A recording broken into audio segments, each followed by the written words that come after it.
오늘은 마가복음 칸 목사님 다락방 교재죠. 7과 죄인을 부르러 왔노라 라는 제목을 가지고 마가복음 2장 13절부터 22절까지 말씀을 좀 살펴봤으면 좋겠습니다. 먼저 마음의 문을 열매를 같이 한번 읽어볼까요? 예수님은 레위 마태를 제자로 부르시면서 자신이 세상에 오신 분명한 목적을 말씀하셨다. 그는 죄인 마태를 부르시듯이 세상의 죄인들을 불러 구원하러 오셨다. 자기를 죄인으로 알고 구원자를 기다리던 자들에게 예수님은 잔칫집의 신랑처럼 기쁨과 희망을 안겨주셨다. 어느 누구도 기뻐하고 즐거워하지 않을 수 없다. 분명히 새로운 시대가 찾아온 것이다. 네, 오늘은 뭐에 대해서 배우죠? 12제자 중 예수님의 12제자 중 한 명인 마태를 부르시는 장면에 대해서 배우게 돼요. 그렇다면 왜 이것들이 중요할까요? 이것들이 중요한 이유는 뭐냐면 예수님이 이 땅에 오신 목적을 보여주기 때문이에요. 특별히 예수님께서 이 땅에 오셔서 어떤 사람을 부르시고 어떤 사람을 구원하기 위해서 이 땅에 오셨는지에 대해서 보여주기 때문입니다. 그래서 오늘은 레위 마태를 부르는 장면들을 통해서 예수님께서 찾으시는 사람은 어떤 사람인지 다시 한번 점검해보고 또 우리는 그에 합당한 사람인지 한번 돌아볼 수 있는 시간이 되었으면 좋겠습니다. 우리 먼저 1번 문제를 같이 한번 읽어볼까요? 바닷가에서 무리를 가르치시던 예수님은 무엇을 하셨는가? 오늘 본문에 보면 13절, 14절에 이렇게 됐죠. 예수께서 다시 바닷가에 나아가심에 큰 무리가 나왔거늘 예수께서 그들을 가르치시니라. 예수님께서 그들을 하나님의 말씀을 가르쳤다라는 사실을 이야기합니다. 그래서 우리가 계속해서 예수님의 사역에 대해서 살펴보고 있잖아요. 그런데 예수님의 사역의 가장 핵심은 무엇이라고 우리가 배웠죠? 바로 복음을 증거하는 것, 하나님의 말씀을 전파하는 것이에요. 물론 예수님께서 이 땅에 오셔서 많은 병든 자들을 고치셨습니다. 그리고 예수님께서 이 땅에 오셔서 귀신을 내쫓고 여러 가지 인간의 필요를 채우셨어요. 하지만 예수님께서 궁극적으로 이 땅에 오신 목적과 가장 중요한 일은 하나님의 말씀을 전파하는 모습들을 임을 우리가 알게 되는 거죠. 왜 그럴까요? 이 말씀에는 참된 뭐가 있어요? 진리와 생명이 있기 때문이에요. 그래서 말씀을 통해서 우리가 참된 진리를 깨닫고 생명을 얻을 때 우리 인생의 근본적인 문제가 해결되기 때문이죠. 여러분 배고픔의 문제를 예수님께서 해결해 주셨어요. 그런데 배고픔의 문제를 해결해 주셨지만 언젠가 우리는 또다시 배부를 거 아니에요. 배고플 거 아니에요. 그래서 또 뭔가를 먹어야 되죠. 그 모든 것들은 임시적이고 일시적인 것들이에요. 근본적인 건 뭐예요? 인생의 참된 진리를 깨닫고 하나님이 주시는 그 생명을 누리는 거예요. 그렇기 때문에 말씀을 전파하는 것을 예수님께서 항상 말씀을 전파하는 모습들을 우리는 보게 됩니다. 특별히 오늘 본문에 보면 이렇게 됐죠. 다시 바닷가에 나가심에 예수님께서는 단순히 회당에서만 가르치지 않으셨어요. 기회가 되면 바닷가든지 산이든지 어디서나 예수님 하나님의 말씀을 가리키는 모습들을 보게 되는 거죠. 그리고 뒤에 어떻게 되냐면 또 지나가시다가 예수님께서 바닷가에서 가르친 다음에 바닷가를 거니셨던 것 같아요. 지나가다가 누굴 봤냐면 알페오의 아들 레위가 세간에 앉아 있는 것을 보시고 그를 부르셨다라고 되어 있습니다. 이 알페오와 아들 레위는 누구냐면 우리가 알고 있는 예수님의 12제자 중에서 한 명인 마태예요. 이 마태는 마태복음의 저자이기도 하죠. 이 마태를 부르신 사건에 대해서 기록해두고 있습니다. 그렇다면 마태를 어떻게 불렀는지, 마태는 이 부르심에 어떻게 응답했는지 2번 문제를 통해서 좀 더 자세히 살펴봤으면 좋겠습니다. 우리 먼저 2번 문제 같이 한번 읽어볼까요? 예수님이 레위를 만나신 이야기를 가지고 다음 몇 가지를 생각해보라. 예, 레위, 마태를 부르신 이야기를 통해서 우리가 알 수 있는 것들이 몇 가지 있죠. 첫 번째는 레위의 직업이에요. 마태의 직업이에요. 레위가 어디에 앉아 있는 것을 보시고 세관에 앉아 있는 것을 보시고라고 되어 있어요. 이 세관이란 건 뭐냐면 세금을 걷는 자리예요. 세금을 징수하는. 다르게 말하면 레위의 직업은 뭐냐면 세리였어요. 세리. 세무 공무원이었어요. 그래서 오늘날 우리 세무 공무원 하면 국가를 위해서 일하는 사람들이구나 라고 생각하기 쉬운데 그 당시에 이 세리, 세무 공무원에 대한 인식은 굉장히 안 좋았습니다. 왜냐하면 이 사람들은 누굴 대신해서 로마를 대신해서 세금을 걷는 역할들을 했어요. 그러니까 이스라엘 백성들 입장에서는 뭐예요? 로마의 지배를 받고 있잖아요. 그렇기 때문에 이 로마의 지배를 받고 있는데 로마의 편에 드는 거죠. 예를 들면 우리 일제시대 때 일본의 편에 들어서 일본에게 낼 세금을 걷어서 일본에게 바치는 사람이 있다고 생각해 보십시오. 우리 민족 입장에서는 그 사람은 민족의 배신자로 보겠죠. 뿐만 아니라 세금을 거둘 때 이 사람들이 수수료를 받아요. 수수료를 받는데 이 수수료를 굉장히 과다 징수하게 됩니다. 그래서 로마의 편을 들었을 뿐만 아니라 돈을 벌기 위해서 같은 민족을 뭐 하는 거예요? 같은 민족을 핍박을 하고 그들에게 과다한 그런 세금을 걷는 그런 악당으로, 악한으로 여겨졌어요. 그래서 이 세리는 그 당시에 뭐의 대명사였냐면 죄인의 대명사였어요. 저런 나쁜 사람들이 있느냐? 죄인의 대명사가 됐고, 심지어는 이 사람들은 회당에 들어갈 수 없었어요. 회당에 들어가서 예배할 수도 없었어요. 다르게 말하면 그 당시 유대 공동체는 종교 공동체예요. 그리고 회당에 가서 예배할 수 있다는 것은 무엇보다도 중요한 특권이고 의무예요. 그런데 그것마저도 박탈당한 거죠. 그만큼 민족을 버리고 로마에 충성하는 나쁜 죄인으로 여겨졌던 사람이 그 당시에 세리라는 직업입니다. 그러면 예수님을 만나게 된 동기와 현장은 어디냐라고 질문이 되어 있죠. 예수님을 어디에서 만났어요? 세관에 앉아 있을 때. 그러니까 직업이 과거의 세리였던 게 아니에요. 현재 세리이고 뭐예요? 세리로서 일하고 있을 때. 세관에 앉아 있다는 건 세금을 걷고 있었다는 거예요. 바닷가에 있었다는 걸 봐서는 아무래도 뭐 그 당시에 있는 세금을 거둘 때 어떤 사람들이 걷었냐면 그 당시에 그 땅에 거주하는 사람뿐만 아니라 상인들에게도 세금을 걷었어요. 바닷가니까 아마 항구 쪽에 있다 보니까 무역을 하는 사람들에게 세금을 걷고 있었던 것 같아요. 일하고 있을 때 뭘 한 거예요? 보시고 부르셨다라고 되어 있어요. 먼저 보신 분은 누구예요? 하나님. 세리가 먼저 찾은 게 아니에요. 예수님께서 세리를 보시고 부르신 거예요. 특별히 봤다는 것은 우리가 봤을 때는 외형적으로 보았다라고 생각할 수도 있는데 이 보다라는 단어, 물론 세리가 일하는 걸 봤을 거예요. 그런데 하나님께서 아마도 세리 내면에 있는 갈증, 영적인 갈증과 세리 내면에 있는 그 영적인 욕구들을 보셨던 것 같아요. 그래서 내면에 있는 갈증과 갈급함을 보시고 예수님께서 뭘 한 거예요? 세리를 부르신 거예요. 세리가 예수님을 쫓은 게 아니라 예수님이 직접 그를 보시고 부르신 거예요. 그럼 제자로 부르실 때 어떻게 불렀냐? 그에게 이르시되 나를 따르라 라고 이야기를 했어요. 따르다. 그러니까 이 말은 제자를 부르실 때 늘 하시는 말씀이에요. 물론 그 당시에 풍습과 관습과 관련이 있습니다. 그 당시에 누군가의 제자가 된다는 건 뭐냐면 그 사람들을 문화에 들어가서 그 사람과 생활하고 그 사람들 따르며 먹고 자고 함께 지내면서 배우는 걸 의미해요. 우리 예전에 뭐 사극이나 옛날 드라마 같은 거 보면 내가 뭐 김치를 담그는 장인에게 김치를 배우고 싶다. 그럼 그 집에 들어와서 생활을 하잖아요. 그런 것처럼 그 당시에 제자는 뭐냐면 함께 따르면서 생활을 하면서 지내는 사람들, 그러면서 배우는 사람들을 의미하는 거예요. 그럼에도 불구하고 제자를 부르실 때 늘 따르라고 이야기한 것에서 우리가 알 수 있는 게 있어요. 그건 뭐예요? 예수님의 제자는 누구냐? 따르다는 거는 함께 길을 걷다는 거예요. 함께 길을 걷는 사람, 이 사람이 제자예요.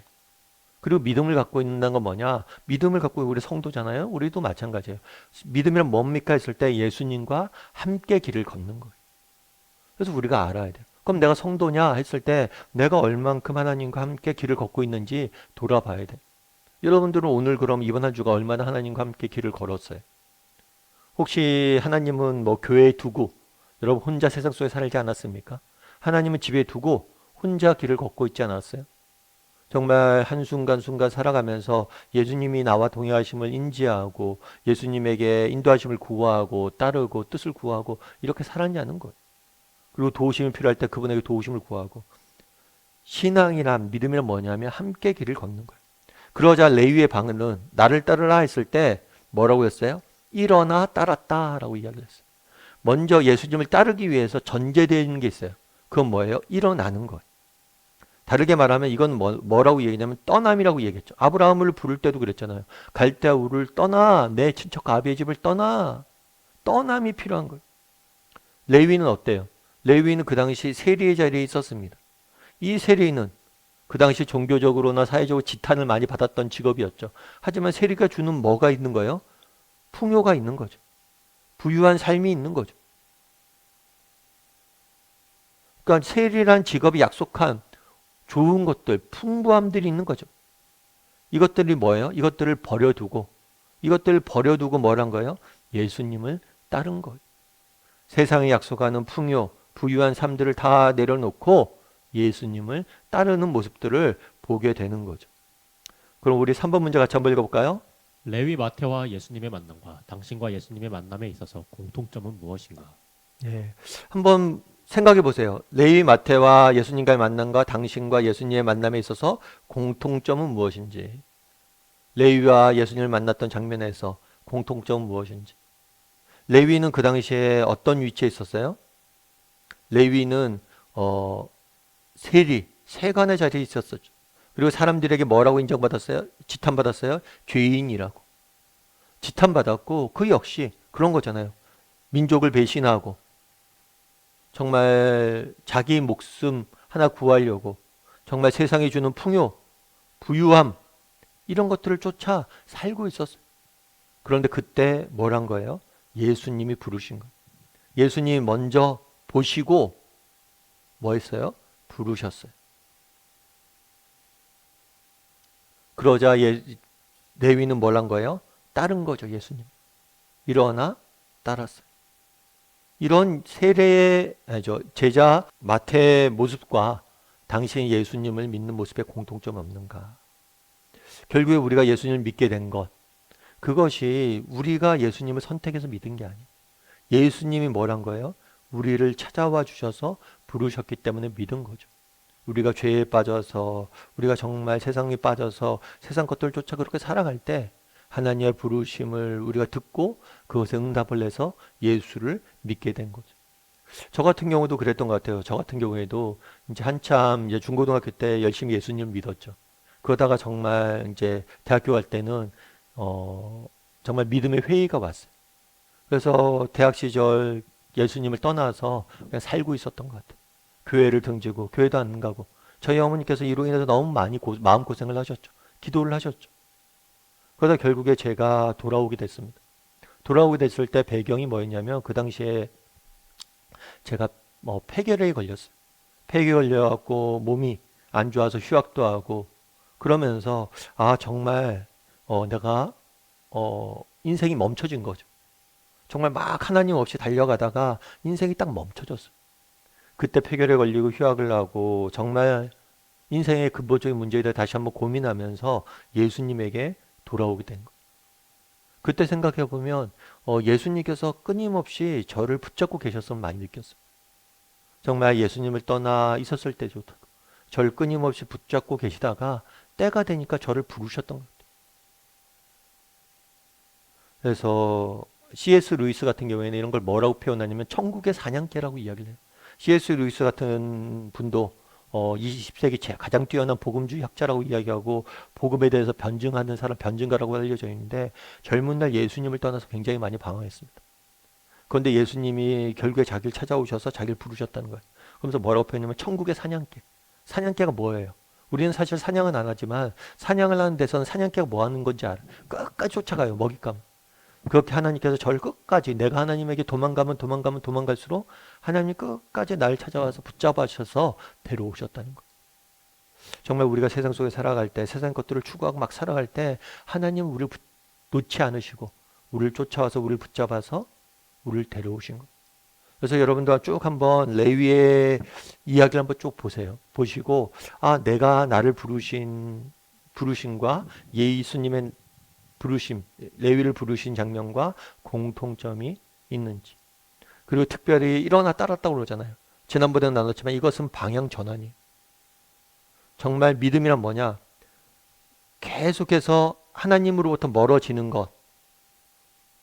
예수님을 믿기 전에 우리가 하나님과 반대 방향으로 갔다면 이제 예수님을 믿었다면 뭐냐면 방향이 전환되는 것. 하나님을 향해 나가는 것.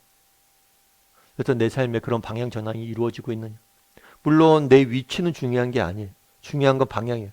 당장 내 안에 죄된 모습도 있을 수 있고 연약한 모습도 있을 수 있죠. 하지만 중요한 건 내가 하나님을 향해 나아가고 있다면 예수님을 향하게 나아가고 있다면 우리는 뭐라는 거예요? 정말 하나님 기뻐하시는 그런 삶을 살고 있는 거죠. 믿음을 가지고 있는 거죠. 우리 4번 문제 같이 한번 읽어볼까요? 바리새인 중 서기관들은 무엇을 가지고 예수님을 비난했는가? 그리고 이에 대한 예수님의 답변은 무엇이었는지 쉬운 말로 정리해보라. 예, 뭐라고 되어 있냐면 15절, 17절 말씀도 다시 한번 읽어볼까요? 그의 집에 앉아 잡수실 때에 많은 세리와 죄인들이 예수와 그의 제자들과 함께 앉았으니 이는 그러한 사람들이 많이 있어서 예수를 따르미러라. 바리새인의 서기관들이 예수께서 죄인 및 세리들과 함께 잡수시는 것을 보고 그의 제자들에게 이르되 어찌하여 세리 및 죄인들과 함께 먹는가? 예수께서 들으시고 그들에게 이르시되 건강한 자에게는 의사가 쓸데없고 병든 자에게라야 쓸데있느니라. 나는 의인을 부르러 온 것이 아니요 죄인을 부르러 왔노라 하시니라. 그의 집에 할 때는 이거 그는 마태예요. 레위를 부르시고 제자 삼으셨을 뿐만 아니라 그의 집에 들어가서 식사를 하셨어요. 다시 사실 식구라는 건 뭐예요? 밥을 같이 먹는 사람이에요.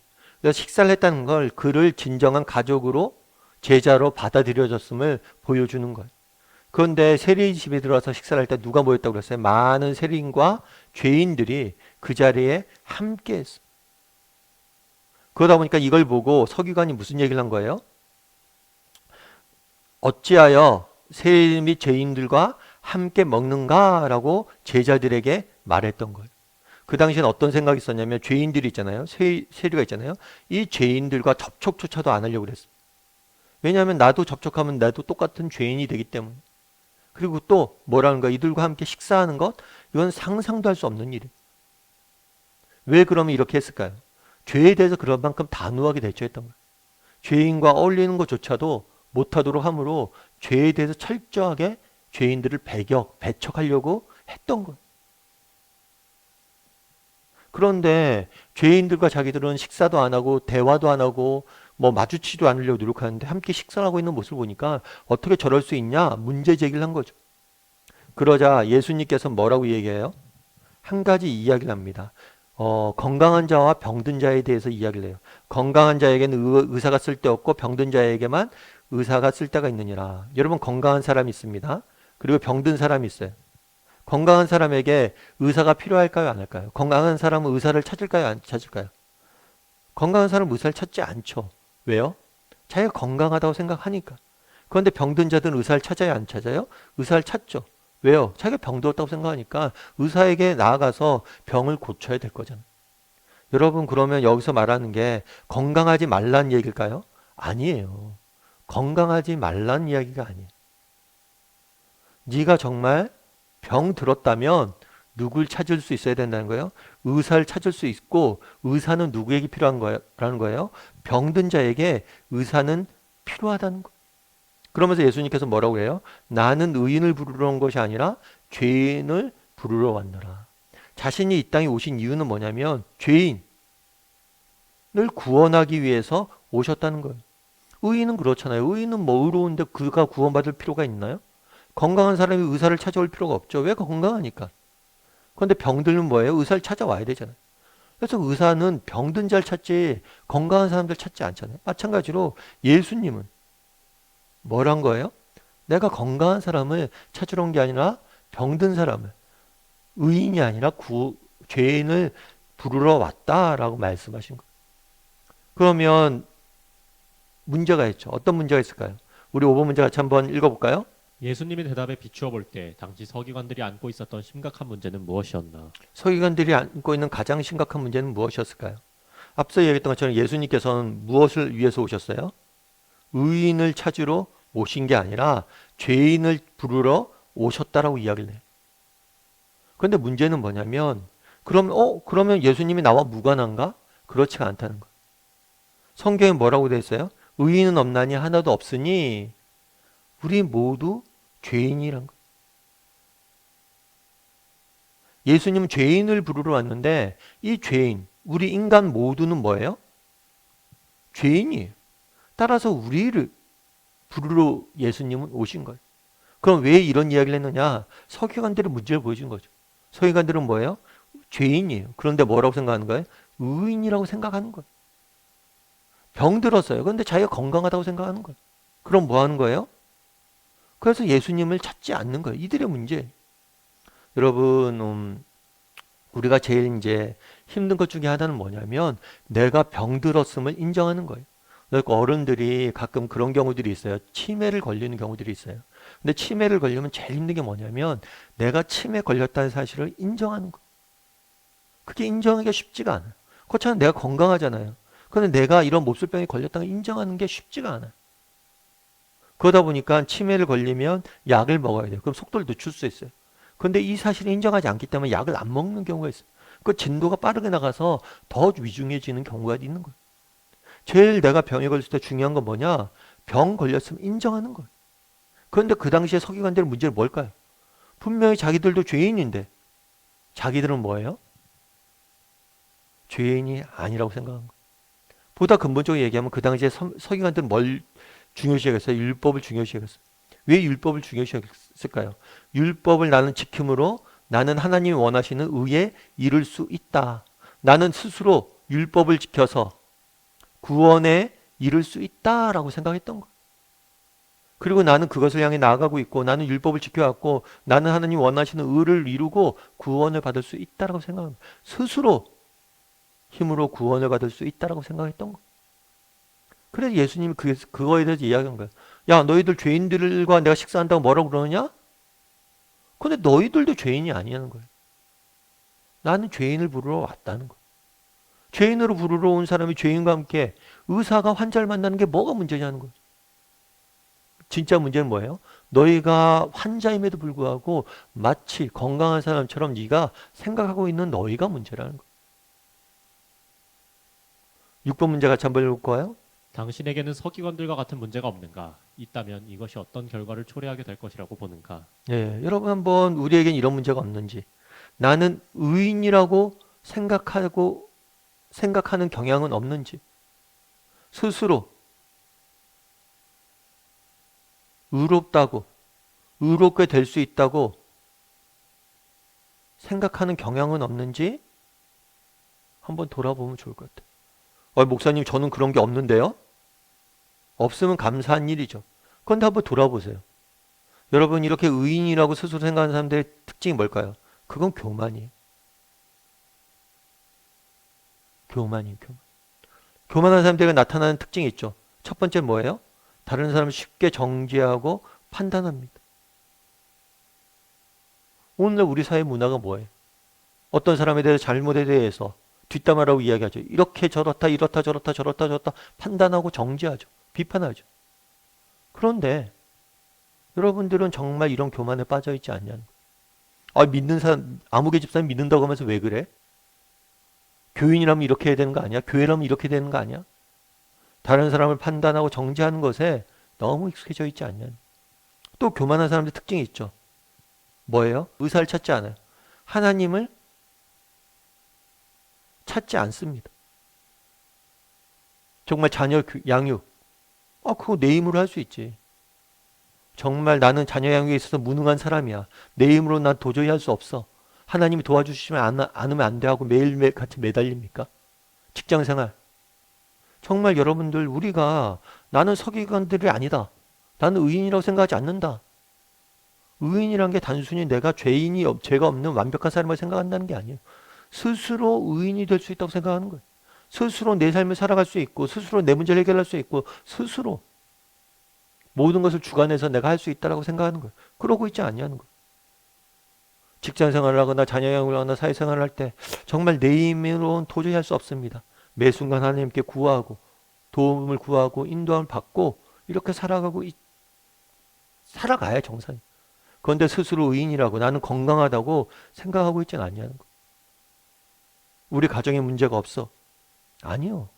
겸손해져야죠. 내 삶에 문제가 없어. 아니요. 겸손해져야죠. 그래서 정말 한번 돌아봤으면 좋겠어요. 우리에게 이런 경향이 없는지. 그리고 철저한 것은 뭐예요? 정말 하나님을 의지하지 않을 뿐만 아니라 다른 사람과의 관계도 내가 심판자로서 정죄로서 쓸 수 있는 그런 어리석음에 빠지기 쉽다는 거예요. 이 부분에 대해서 다양하게 있을 수 있으니까 한번 점검해보고 이야기를 나눠보세요. 7번 문제 같이 한번 읽어볼까요? 예수님의 제자들이 받은 비난은 무엇인가? 18절에 보면 그렇죠. 요한의 제자들과 바리새인들이 금식하고 있는지라. 처음에는 재밌는 게 뭐냐면 이제 그런 거예요. 이제 예수님이 이제 세리들과 식사를 했어요. 이거에 대해서 비난을 했어요. 그런 다음에 이제 다시 먹을 거 관련해서 금식 논쟁이 벌어집니다. 요한의 제자들과 바리새인들이 금식하고 있는지라. 이스라엘 백성들, 유대인들은 1년에 한 번은 무조건 금식해야 돼요. 대속죄일이라고 구약 성경에 보면 정해져 있어요. 이날에는 모든 백성이 금식을 해야 돼요. 그런데 바리새인들은 그 당시에 자신의 경건함을 나타내기 위해서 월요일하고 목요일날 일주일에 2번 금식을 했어요. 세례 요한의 제자들 역시 아마 그 당시에 세례 요한이 감옥에 투옥이 됩니다. 그러자 스승을 위해서 금식했던 것 같아요. 그 금식 기도를 하고 있었던 거예요. 그런데 얘기를 하는 거예요. 바리새인들과 요한의 제자들은 금식하는데 너희는 왜 금식하지 않냐? 이렇게 이야기를 한 거죠. 못마땅한 거예요. 이렇게 식사하고 그러니까. 이 부분에 대해서 마태복음 11장 18절 19절은 이렇게 얘기합니다. 한번 읽어볼까요? 요한이 와서 먹지도 않고 마시지도 아니하매 그들이 말하기를 귀신이 들렸다 하더니 인자는 와서 먹고 마시매 말하기를 보라 먹기를 탐하고 포도주를 즐기는 사람이요 세리와 죄인의 친구로다 하니 지혜는 그 행한 일로 인하여 옳다함을 얻느니라. 네. 뭐라고 얘기하냐면 예수님께서 이들의 의도를 파악을 한 거예요. 그러니까 이런 금식 논쟁이 벌어졌는데 실제로 진짜 언제 금식하고 어떻게 금식해야 됩니까? 이렇게 물은 게 아니에요. 몰라서. 정말 그리고 진리를 발견하고 싶어서. 금식이란 결국에 어떤 표현이에요? 하나님 앞에서 내가 겸손한 편이에요. 그리고 회개의 표현이에요. 하나님 정말 인생의 심각한 문제나 어려움들을 처했을 때, 내 안에 큰 죄가 있을 때 정말 하나님 앞에 나와서 금식하며 도우심을 구하고 회개하는 것. 이런 것이 금식을 하는 거죠. 뭐 이런 식으로 금식이 언제 어떻게 해야 되냐? 정말 궁금해서 물은 게 아니에요. 논쟁이 일어난 게 아니에요. 왜요? 그럼 왜 일어났어요? 비난하기 위해서. 비판하기 위해서 그냥 건수를 잡은 거죠. 그러면서 얘기하는 거예요. 예수님이 요한이, 여기는 세례 요한이에요. 세례 요한이 와서 먹지도 않고 마시지도 않고 광야에서 정말 메뚜기와 석청만을 먹으면서 정말 경건한 모습을 지냈잖아요. 그러자 이 모습에 대해서 뭐라고 얘기해요? 귀신 들렸다. 악령에 의해서 저렇게 하는 거다라고 이야기를 비판했다는 거예요. 그런데 이제 인자는 예수님이에요. 예수님이 세례요한 먹고 마시니까 이젠 뭐라고 그래요? 즐기는 사람이다. 친구다. 죄인의 친구다. 먹어도 문제, 안 먹어도 문제란 거예요. 결국에 이거는 진짜 궁금해서 물은 게 아니라 비난하기 위한 논쟁이 일어났던 거예요. 서기관들이 너희 제자들은 왜 금식하지 않냐? 그렇게 이 질문에 대해서 예수님은 이렇게 답하십니다. 8번 문제 같이 한번 읽어볼까요? 금식하지 않아도 좋은 이유를 예수님은 3가지 비유로 설명하셨다. 한 가지씩 설명해 보라. 네, 뭐냐면 신랑과 혼인집 손님. 그러니까 왜 금식하지 않아도 되냐 했을 때 신랑과 혼인집 손님이에요. 뭐냐면 여러분들이 예를 들어서 결혼식에 초대를 받았어요. 결혼식에 초대받는데 저는 오늘 금식입니다 하고 금식하는 사람이 있겠냐는 거예요. 그렇지 않죠. 오히려 이런 행동들은 뭐예요? 그 사람을 무시하는 거죠. 뭐 오늘날 우리 사회는 개인주의적이고 이렇게 잔치 같은 데 가면 그냥 식사 안 하고 돈만 내고 오는 거 더 좋아할 수도 있죠. 근데 그 당시엔 그런 게 아니에요. 결혼식 풍습에 가면 함께 즐겁게 먹고 즐기는 것. 그것이 굉장히 중요한 축하의 방법이었어요. 그런데 내가 그걸 금식하겠다는 것은 나도 축하하지 않는다. 이 결혼을 무시하는 거다. 라고 이야기하는 것 똑같은 거. 그렇다면 신랑과 혼인집 손님이 결혼식에 가면 마땅히 금식하지 않고 축하해줘야 되지 않겠냐. 어떻게 금식하겠냐? 라고 이야기하는 거예요. 그럼 여기서 이야기하는 건 뭘까요? 예수님께서 금식을 하지 말라는 게 아니에요. 금식도 때가 있다는 거예요. 금식도 해야 될 때가 있는 거죠. 특별히 성경에 보면 예수님을 누구에 많이 비유해요? 신랑에 비유하고 우리 성도를 신부에 많이 비유하죠. 지금 예수님이 이 땅에 오셨잖아요. 예수님 오셔서 예수님께서 제자들과 함께 지내는 거잖아요. 정말 얼마나 이게 기쁜 일이에요. 정말 여러분 금식할 때가 아니죠. 정말 예수님이 하나님의 아들이라고 생각해 보세요. 그럼 여러분 어떻게 하면 예수님과 함께 지낼 수 있을까? 함께 할 수 있을까? 함께 기뻐할 수 있을까? 이런 생각을 해야 정상이란 거예요. 물론 금식할 때도 있습니다. 언제예요? 언젠가 예수님께 십자가에 달리시고 정말 고난이 닥칠 때가 있어요. 그때 우리 제자들 역시 금식할 것이다 말씀하세요. 때가 있다는 거예요. 근데 지금은 아니란 거죠. 그 다음에 또 한 가지 비유를 듭니다. 그건 뭘까요? 생배 조각과 낡은 옷이에요. 그 있어요. 옷이 있잖아요. 옷이 있는데 이게 낡았어요. 낡으면 찢어지잖아요. 찢어진 부분에 옷을 덧댑니다. 덧대는데 생배조가 새로운 천으로 덧대지 않아요. 왜 새로운 천으로 덧대지 않을까요? 새로운 천은 뭘 하냐면 이렇게 새로운 천이잖아요. 그 빨래를 하면 이거는 빨래를 하면은 오므라들어요. 물론 요즘 옷들은 너무 잘 나와서 빨래를 해도 뭐 이렇게 쪼그라들지 않죠.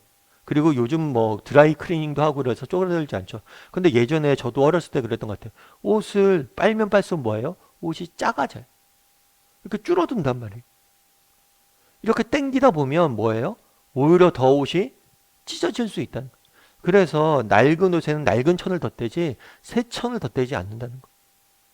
그러면 여기서 이걸 통해서 얘기하고자 하는 건 뭘까요? 그거는 새로운 시대가 됐다는 거예요.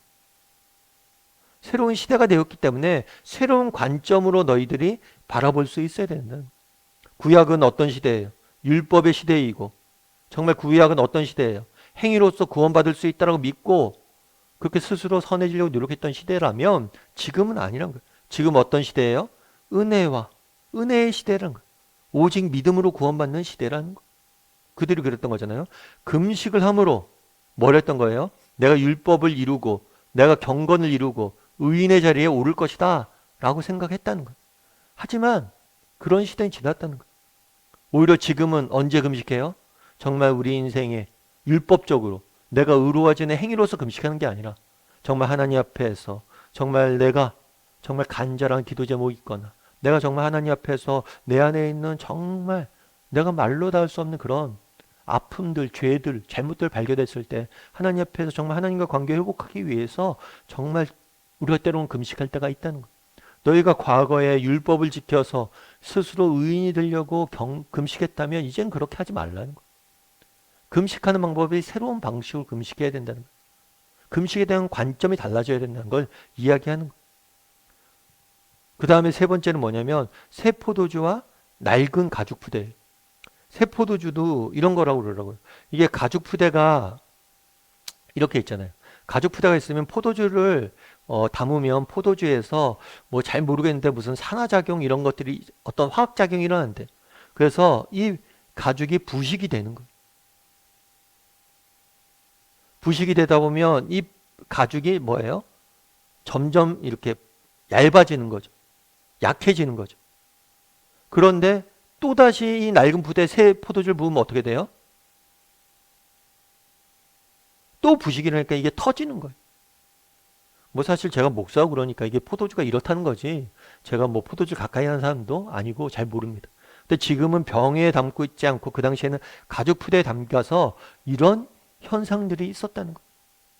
그래서 결국엔 뭐라고 했냐면 새 포도주는 새 부대에 담아야 된다는 거예요. 이건 아까 생배도주가 똑같은 거예요. 정말 새로운 관점으로 너희들이 이제 바라봐야 된다는 거예요. 과거엔 그런 거잖아요. 스스로 의에 이르기 위해서 이런 경건의 행위들을 했다면 이제 아니란 거예요. 이제 뭐예요? 은혜의 산물로 경건의 행위를 하는 거. 예를 들면 그런 거예요. 우리가 죄를 짓지 말아야죠. 죄를 짓지 않는 이유는 뭐예요? 정말 우리가 죄를 짓지 않아서 하나님 앞에 인정받고 의인으로서 인정받기 위해서 우리가 죄를 짓지 않는 게 아니에요. 우리가 죄를 짓지 않는 이유는 뭐예요? 하나님의 은혜. 정말 우리가 하나님의 은혜를 깨닫습니다. 하나님의 은혜를 깨닫고 뭐라는 거예요? 그 은혜가 감사해서 정말 내가 하나님의 백성이 되었는데 백성답게 하나님께 백성답게 살아야지. 은혜의 산물로서. 그리고 또 죄와 싸우는 것도 과거에는 스스로의 힘으로 인간적인 힘과 노력으로 죄 짓지 말려고 노력한 거예요. 그런데 지금은 아니에요. 성령의 은혜로 하는 거죠. 그래서 성경에서 뭐라고 이야기해요? 포도나무의 비유를 들잖아요. 열매를 맺기 위해서 뭘 해야 돼요? 가지에 가까이 붙어 있어라. 그럼 열매 맺는다. 죄와 싸우는 게 아니라 하나님과 가까이 하고 하나님과 늘 함께 하려고 노력하고 하나님의 은혜 가운데 주 안에서 거하려고 노력했을 때 자연스럽게 뭐예요? 죄를 우리가 이기는 거예요. 그래서 죄에 대해서 정말 새로운 관점을 가지고 여러분들이 바라봐야 된다라는 걸 이야기하는 거예요. 그리고 새 포도주는 뭐예요? 새로운 가죽 부대에 담아야 된다는 거예요. 그러면 9번 문제 같이 한번 읽어볼까요? 당신은 새 포도주는 새 부대라는 정신으로 신앙생활을 하고 있는가? 그 증거를 구체적으로 들어보라. 당신은 새 포도주는 새 부대라는 정신으로 신앙생활하고 있는가? 그 증거를 구체적으로 들어봐라. 새 포도주는 새 부대. 그러니까 이게 단순히 새로운 것들이 무조건 좋다 이런 의미는 아니에요. 그러면 당신도 어떻게 새 포도주의 새 부대라는 정신으로 신앙생활을 하고 있는가? 한번 이야기를 좀 나눠보면 좋을 것 같습니다. 여러분 무엇보다도 이런 게 있겠죠. 새 포도주는 새 부대. 여러분 우리가 믿음을 가졌어요. 신앙생활을 했어요. 그러면 우리는 새로운 삶을 시작한 거잖아요. 새로운 삶을 시작했다면 과거의 삶, 이전에 내가 예수님을 못 왔을 때 추구하던 것들, 예수님을 못 찾을 때 쫓았던 것들, 이런 것들을 계속 추구한다면 난 과거의 삶에 매여 있는 거죠. 새로운 부대에 담겨져 있지 않는 거예요. 여러분 오늘 세리를 보세요. 세리는 뭘 했어요? 과거에는 정말 그런 세상이 주는 부와 그가 주는 풍요를 추구했죠. 그런데 일어나 따랐잖아요. 새로운 것들을 뭐예요? 예수님께서 보여주신 새로운 목적, 새로운 삶의 의미를 쫓아 살아가고 있는 거죠. 이게 바로 그러면 새 부대, 새 술인 거죠. 그래서 정말 우리가 신앙생활을 한다면 뭐 해야 돼요? 과거에 내가 예수님을 몰랐을 때 추구하던 것들, 따르는 것들, 그런 것들이 아니라 정말 그리스도 안에서 새롭게 발견된 인생의 목적과 의미를 추구할 수 있어야 되죠. 뿐만 아니죠. 신앙생활을 할 때 이게 목적이나 방법적인 면에서도 오늘 대비되고 있는 게 그거잖아요. 사람들은 율법을 쫓아서 스스로의 힘으로 뭐예요? 의에 이를 수 있다라고 생각했잖아요. 그런데 아니란 거예요. 우리가 의에 이르는 방법은 뭐예요? 은혜. 은혜에 의지해서 우리는 하나님 원하시는 의에 이를 수 있다라고 이야기를 하는 거죠. 마찬가지로 그러면 그런 거죠. 정말 이때까지 내가 내 힘으로 내 능력으로 예수님을 몰랐을 때는 그렇게 살았다면 이제 내가 예수님 알았으니까 나는 뭐예요? 하나님의 은혜를 의지해서 하나님이 주신 능력을 의지해서 날마다 그래서 나는 얼마나 날마다 하나님의 능력과 은혜를 의지해서 살아가려는 사람인지 그렇게 노력한 사람인지 이런 정신으로 살고 있는지 한번 돌아보면 좋겠죠. 그럼 구체적으로 그 증거는 뭐냐? 정말 내가 은혜로 사는 사람이라면 그 사람에게 나타나는 증거가 있어요. 여러 가지가 있겠죠. 그 중에 하나는 뭐냐면 감사해. 그리고 겸손이에요. 정말 은혜 아는 사람은 감사할 수 있으면 삶에 감사가 넘쳐. 그리고 겸손할 수 있어요. 여러분 우리의 삶 가운데 감사가 없다, 사라졌다. 그러면 어쩌면 우리는 은혜를 모르는 사람. 그리고 또 앞서 얘기했던 것처럼 어떤 변화가 있는지 내 삶에. 이때까지 내가 정말 세상 것들을 추구하고 세상적인 방법으로 인생을 살았다면 나는 지금 무엇을 추구하고 있으며 어떻게 세상을 살고 있는지. 정말 하나님을 날마다 의지하고 그렇게 하나님께 감사하며 살고 있는 이런 부분들에 대해서 여러분들이 이야기를 함께 나눠봤으면 좋을 것 같습니다. 삶의 열매를 거두며 같이 한번 읽어볼까요? 오늘 본문은 예수님께서 이 땅에 오신 목적을 분명히 보여주고 있다. 그것은 죄인을 불러 구원하러 오신 것이다. 따라서 자신이 죄인임을 인정하고 구원자를 기다리던 사람이라면 예수님으로 인해 마땅히 기뻐하고 즐거워해야 할 것이다. 오늘 배운 말씀을 통해 각자 받은 은혜를 다시 한번 정리해보라. 네, 오늘 배운 말씀을 통해서 각자 받은 은혜를 다시 한번 정리해보라. 그래서 여러분들 한번 쭉 이야기를 나누면서 오늘 배운 내용들 가지고 이야기를 나누고 같이 좀 기도하면서 마무리했으면 좋겠습니다.